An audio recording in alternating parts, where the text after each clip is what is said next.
আমায় বলে বলুক লোকে মন্দ, বিরহে তার প্রাণ বাঁচে না। বলে বলুক লোকে মন্দ, বিরহে তার প্রাণ বাঁচে না। দেখেছি দেখেছি রূপসাগরে মনের মানুষ কাঁচা সোনা। দেখেছি আপনি কি বলে দিলেন ছোটদাদা বাবু? আপনার জীবন থেকে চলে গেলে আপনি শেষ হয়ে যাবেন, কারণ আপনি চান আমি আপনার কাছে থাকি। এই সমস্যা মেটাতে গিয়ে আমার ভেতরটা যে মরে যাবে, তুমি কি সেটা চাও? আমি আপনাকে ছেড়ে কোথাও যাব না, কোথাও না। আপনি ভাববেন না, যেভাবেই হোক আপনাকে এই বিপদ থেকে উদ্ধার করবই। সব সময় আপনার পাশে ছিলাম, সারা জীবন থাকবো। আপনাকে আমি আর কষ্ট পেতে দেব না।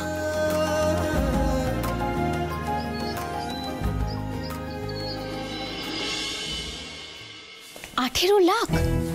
এতগুলো টাকা কি মুখের কথা নাকি? কোথায় পাবে এতগুলো টাকা? জানি না, কিন্তু যেভাবেই হোক এই টাকাটা আমাকে জোগাড় করতেই হবে, যত তাড়াতাড়ি সম্ভব। এটাই ছোটদাদাবাবুকে এই ফাঁদ থেকে বের করার একমাত্র উপায়। সবই তো বুঝলাম, কিন্তু অসম্ভবটাকে সম্ভব কিভাবে করবে সেটা তো ভাবো। সেটাই তো ভাবতে চাইছি প্রিয়া, কিন্তু কিছুই মাথায় আসছে না।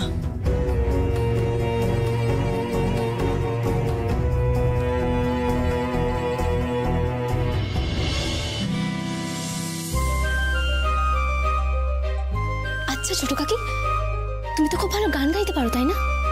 হ্যাঁ পারি তো। আর এখন তুমি RKG স্যারের সাথে, নামে মিউজিক ডিরেক্টরের সাথে তুমি কাজ করছো, আর উনি তো ওনার সিনেমায় তোমাকে দিয়ে গান গাওয়াচ্ছেন, তাই না? জানো তো, সিনেমায় গান গাওয়া ছাড়াও না ওনাদের কাছে অনেক শো থাকে। তুমি তো সেই শোগুলো করতে পারো, তাতেও অনেক টাকা আসবে। শো শো শো মানে? আরে বাবা, ফাংশন। বড় বড় গায়ক গায়িকারা না দেশ বিদেশে গিয়ে অনেক বড় বড় ফাংশন করে। আমার কিছু বন্ধুদের ব্যান্ড আছে, তবে খুব একটা নামি ব্যান্ড নয়, তবে হ্যাঁ অনেক শো পায়, আর মাস গেলে না অনেক টাকা রোজগার করে। আর আমার বন্ধুরা যদি করতে পারে, তুমি তো RKG স্যারের মতো লোকের সাথে কাজ করছো, তাহলে তুমি কেন পারবে না? আর উনি এত বিখ্যাত মানুষ, ওনার কাছে নিশ্চয়ই অনেক বড় বড় শোয়ের অফার থাকে। আমার মন বলছে ছোট কাকি, তুমি একবার কথা বলে দেখো না, ঠিক ব্যবস্থা হয়ে যাবে। দেখো, ঠিক ঠিক বলেছো তুমি। থ্যাংক ইউ প্রিয়া। আমি আজই স্টুডিওতে যাব, আর ওনার সঙ্গে এই ব্যাপারে কথা বলবো।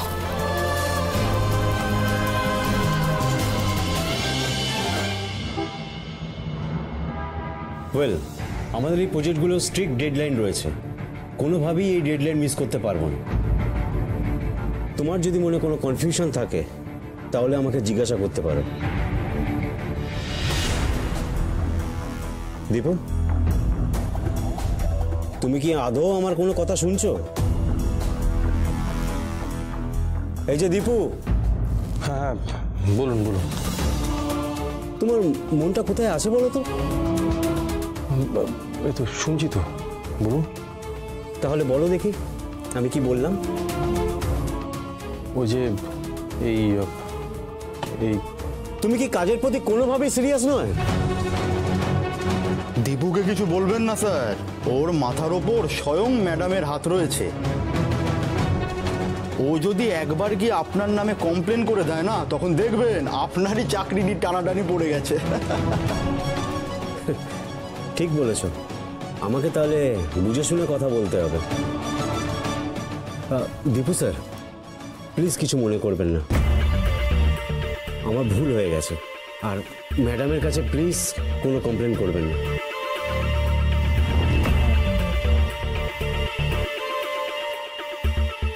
ম্যাডাম ম্যাডাম আসতে চলুন।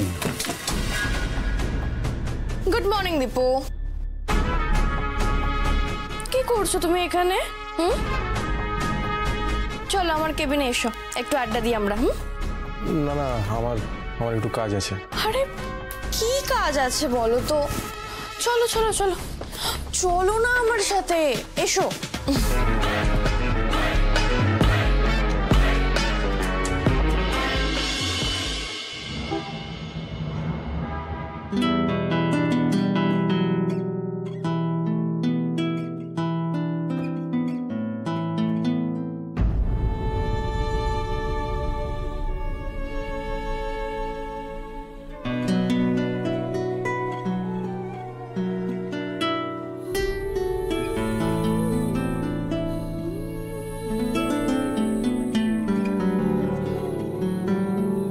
Sir K?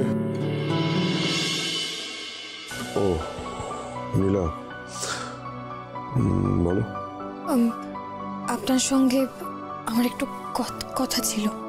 Please please please, এখন না, পরে। আমি একটু অফ আছি। আমি পরে কথা বলছি তোমার সাথে। স্যার প্লিজ, আমি আপনার বেশিক্ষণ সময় নেব না। আমাকে প্লিজ নীলা, আমাকে জোর করো না। আমি একটা সুর তৈরির মধ্যে আছি। অন্য বিষয়ে মন দিলে আমি ঘেটে যাব। প্লিজ স্যার, খুব জরুরি কথা স্যার, না হলে এভাবে আপনাকে অনুরোধ করতাম না।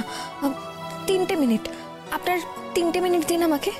ঠিক আছে, যা বলো তাড়াতাড়ি বলো। আমি বিভিন্ন অনুষ্ঠানে গান গাইতে চাই স্যার। ওয়েট, বুঝলাম না, কিরকম অনুষ্ঠান? আপনার তো অনেক নাম ডাক রয়েছে, আপনার কাছে নিশ্চয়ই অনেক অনুষ্ঠানের যোগাযোগ আসে। আপনি তো খুব ব্যস্ত, তাই হয়তো সব অনুষ্ঠান করতে পারেন না। আমাকে ওই অনুষ্ঠানগুলোর মধ্যে কয়েকটা অনুষ্ঠান করতে দেবেন স্যার। আমি যেমন আপনার সিনেমাতে গান গাইছি, তেমন অনুষ্ঠানেও গান গাইতে চাই। অনুষ্ঠানে গান গেয়ে আমি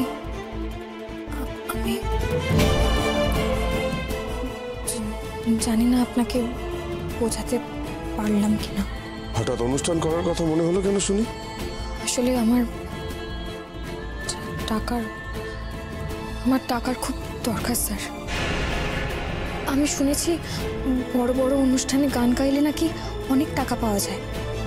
তো আপনি যদি আমাকে সেই সুযোগ দেন, তাহলে কয়েক মাসের মধ্যে আমি অনেক টাকা রোজগার করে ফেলতে পারবো। স্যার, অনুষ্ঠানে তাও কত টাকা পাওয়া যায়?